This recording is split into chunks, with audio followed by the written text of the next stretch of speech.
I won't let your broke family ruin my daughter's wedding. That's what my future mother-in-law said to me 3 hours before I was supposed to walk down the aisle. She said it quietly, like she was ordering a coffee, while she stood blocking the door of the bridal suite, one manicured hand clutching a brand new prenup still warm from the printer. Outside, on the other side of the estate gates, security was refusing to let my parents in because, and I quote, they don't match the aesthetic. My name is Harper Nguyen. I'm 34 years old. In 90 minutes the string quartet is going to start playing. 500 of Boston's richest people are going to turn in their seats. And every single one of them is expecting a fairy tale. Instead, they're about to watch me burn the whole fairy tale to the ground and hand the matches to the feds. Just breathe, Harper. That's what I kept telling myself while the makeup artist dabbed under my eyes. Terrified I was going to ruin the setting spray with tears I hadn't even let fall yet. Because right now, standing in a $20,000 gown that costs more than the trailer I grew up in, I'm trying to decide whether I'm about to marry the love of my life or become the final piece in a $500 million fraud. And in less than 1 hour, the man who swore he'd protect me from everything is going to learn the hard way that the girl from the trailer park grew up to be a forensic accountant for a reason. I'm really good at finding things people try to hide. Ready for the truth? Let's start from the moment I should have known this day was never about love. You know how people always say, when you know, you know. Well, I thought I knew. 3 years ago I was 31, living in a 400 square foot apartment in Miami, eating instant pho at 2 a.m. while I hunted for offshore shell companies and shipping ledgers. That's what I do. Senior forensic accountant at one of the big four. I'm the person billionaires hire when they're terrified the SEC is about to knock. And then Alexander Lockwood walked into my life. He was 34, tall, stupidly handsome, the kind of guy who looks like he was born wearing a navy blazer. Heir to Lockwood Atlantic, the oldest family-owned shipping empire on the East Coast. Old money that smells like salt air and secrets. We met at a charity gala I only attended because my boss made me. I was wearing a borrowed black dress and hiding in the corner with a club soda, pretending I belonged. He found me anyway. He told me later that he saw me across the room and thought, finally, someone real. I laughed when he said it, because to me, he was the fantasy. He flew me to Nantucket on our third date, took me to the family estate in Marblehead where the dining table seats 30 and the portraits stare at you like they're keeping score. He kissed me on a dock while the tide came in and whispered, let me give you the life you deserve, Harper. I was so tired of clawing my way up alone. I was so tired of being the smartest person in every room and still feeling like I had to apologize for the way my mom says soda, or the fact that my dad's hands are permanently stained from fixing fishing boats. So when Alexander got down on one knee 6 months later with a ring that could have paid for my entire childhood 10 times over, I said yes before he even finished the question. I told myself the side eyes from his mother were just culture shock. I told myself the way his sister looked at my thrift store clutch was just curiosity. I told myself love would fix it. I was wrong. But I didn't realize how wrong until the morning of the wedding, when Evelyn Lockwood decided my parents weren't good enough to breathe the same air as her hydrangeas. And that's when something inside me finally snapped awake. It started small. The kind of small that feels like nothing until you line all the pieces up and realize they spell, you will never be one of us.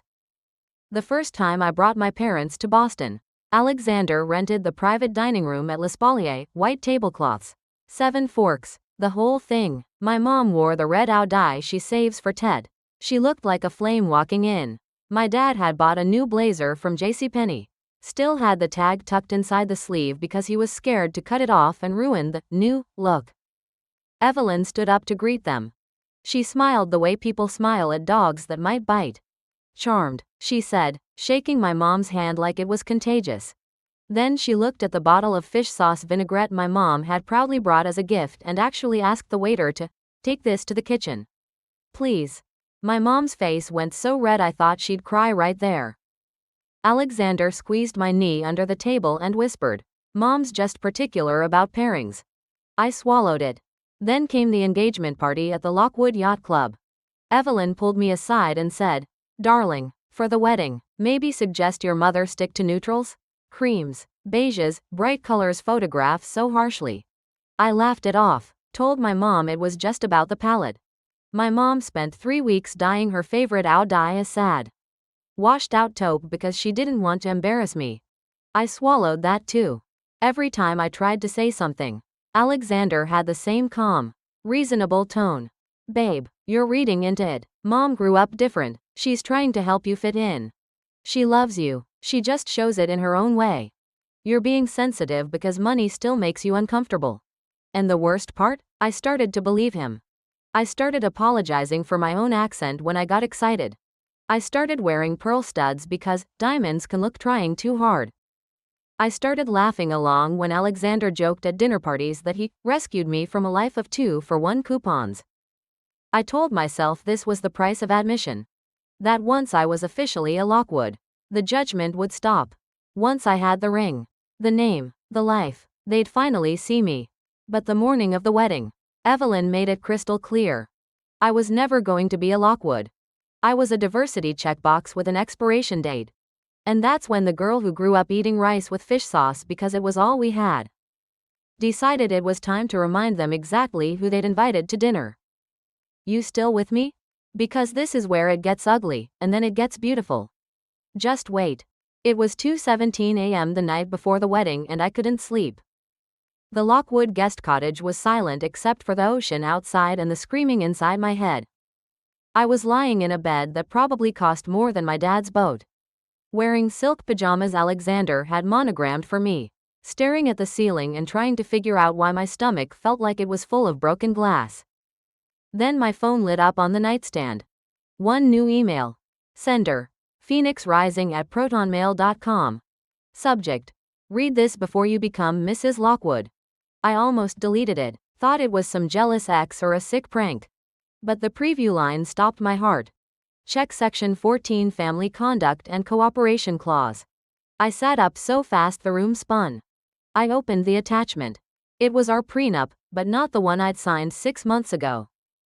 This one had new pages, new clauses, dated yesterday.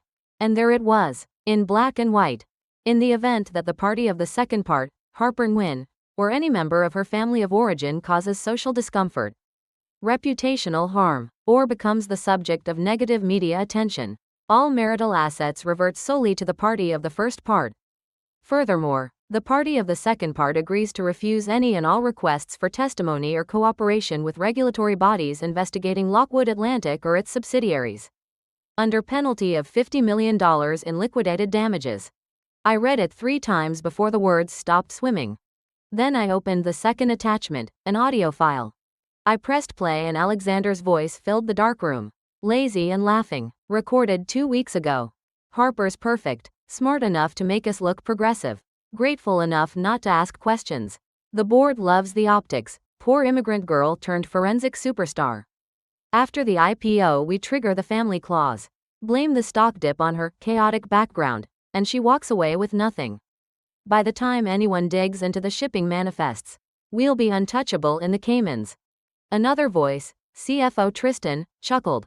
And if the SEC gets too close? Alexander again, colder now. That's why we marry the forensic accountant. Tris, who's going to believe she didn't see it coming? The recording ended. I sat there in the dark, phone hot in my hand. And for the first time in 3 years I didn't cry. Something inside me went very, very quiet. Because the girl they thought they were trapping? She's the same girl who once found $400 million hidden in fake fuel invoices when she was 26. She's the same girl who testifies in federal court for fun. And tomorrow, 500 people were going to watch me walk down an aisle in a $60 dress. Right into the biggest sting operation the Eastern Seaboard has ever seen. I picked up my phone again and texted the only person I trust with my life. Mia. I know it's late. I need you. Bring everything. It's time to go to war. Still breathing with me? Because this is the moment I stopped being the victim and started writing the ending myself. Mia showed up at the cottage 23 minutes later wearing all black and carrying a backpack that looked like it could hack the Pentagon. She took one look at my face, closed the door, and said, "Tell me who we're burying." I didn't laugh. I just handed her the phone. She listened to the recording once. Read the new prenup clauses twice. then looked up at me with the calmest smile I've ever seen on a human being. Okay, gorgeous, she whispered, they just handed you the keys to their kingdom. Question is, do we burn it quietly or do we make it a fireworks show? I didn't even hesitate. Fireworks. By sunrise we had a war room. Mia's laptop screens glowed like blue fire. My best friend from college, now one of the top white hat hackers on the eastern seaboard, was already inside Lockwood Atlantic's executive servers thanks to a very scared junior accountant who'd been feeding her breadcrumbs for weeks. His name was Leo, 25, terrified, and sitting on proof that Alexander and Tristan had been falsifying shipping manifests for 2 years, phantom vessels, fake cargo weights, round-tripping insurance payouts, so the company looked twice as profitable as it actually was. All for the IPO that was launching Tuesday morning. $800 million about to be stolen from retail investors. And me? I was the perfect shield. The soon-to-be Mrs. Lockwood who vetted the numbers with her fancy Big Four title. If the fraud ever came out, they'd say I was complicit, or too incompetent to notice. Either way, I'd take the fall. Mia spun her laptop toward me. They're holding a private investor lunch tomorrow right after the reception. Same venue. Tristan's presenting the final pitch deck in the library. I can swap it with a version that phones home the second he opens it. Coordinates, user credentials, the whole thing straight to my friend at the SEC.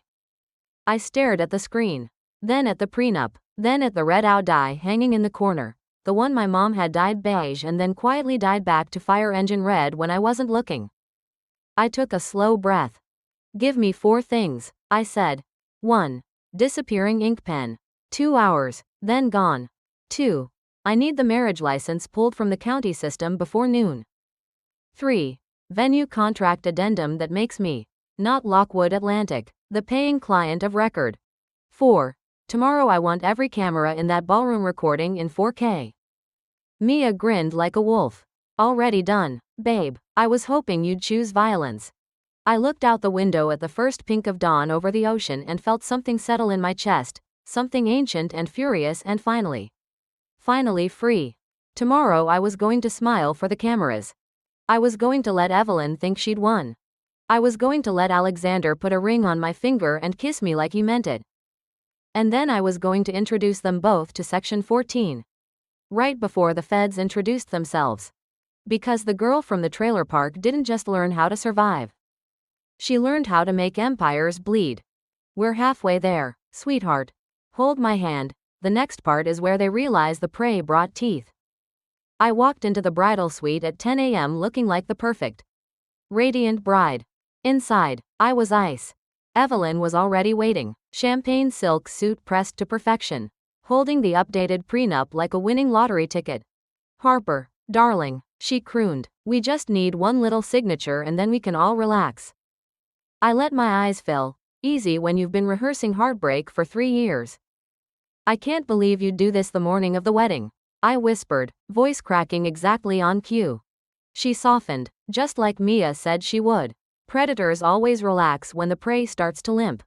I took the gold pen from her hand, swapped it for the disappearing ink one hidden in my palm, and signed Harper Nguyen in a slow, trembling flourish. The ink looked perfect, deep blue, permanent. In 3 hours it would be gone forever. Evelyn patted my cheek. Good girl, now tell your parents to watch from the overflow lawn. We've set up a lovely screen. I nodded, eyes down. Whatever you think is best, Evelyn. She left smiling. She actually believed she'd broken me. 11:15 a.m. County Clerk's office. I was first in line when they unlocked the doors.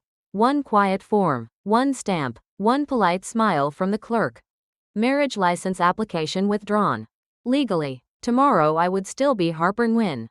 Alexander could kiss me all he wanted. The state of Massachusetts would never agree we were married.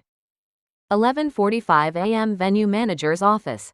I slid the addendum across the desk. My personal escrow now guaranteed every vendor payment. One line, buried on page 4, in the event of dispute, all security personnel report solely to Ms. Harper Nguyen. He signed without even reading it. Brides get whatever they want on their wedding day, right? 12:30 p.m. Quick call to mom. Me oi, wear the red dye. The bright one, the one you wore when I graduated. Promise me. She started to protest, I cut her off, gentle but firm. Today I need you to be exactly who you are. Loud, proud, and impossible to ignore. 1:15 p.m. Mia, disguised as a florist's assistant, swapped the real pitch deck on Tristan's laptop for the poisoned version. The second that file opens tomorrow, it silently screams our location to every federal agent within 50 miles. 2 p.m. I stood in front of the mirror while they laced me into the gown. 40 pounds of French lace and lies. I looked like a dream. I felt like a loaded gun. Evelyn came back one last time to inspect me. She adjusted my veil, eyes gleaming with victory. You look acceptable, she said. Translation: expensive enough to photograph well, ethnic enough to look progressive. I smiled the sweetest smile I had in me. Thank you, Evelyn, for everything. She never noticed the way my voice shook with laughter, not fear. Because in exactly 2 hours, the woman who tried to beige wash my mother was going to learn what happens when you back a daughter of immigrants into a corner. She was about to become the visual clutter. We're locked, loaded, and walking down that aisle now. Take a deep breath with me. Because the next sound you're going to hear is the front doors of the ballroom blowing wide open. The string quartet started Pachelbel. 500 heads turned. My dad took my arm, his calloused hand trembling against the lace sleeve. Con chak chu, he whispered in Vietnamese. I squeezed once. Chak hun bao gio het. Ba. We stepped onto the petal-covered aisle. I saw Mom first, front row, red ow dye blazing like a war flag. I saw Evelyn's face when the color registered, pure, icy horror. I smiled at her the whole way down. A real smile this time. Alexander was waiting at the altar, golden and perfect and completely clueless. He took my hands, whispered, "You look like a dream, babe." I whispered back, so only he could hear. Enjoy the next 4 minutes. They're the last ones you'll ever own.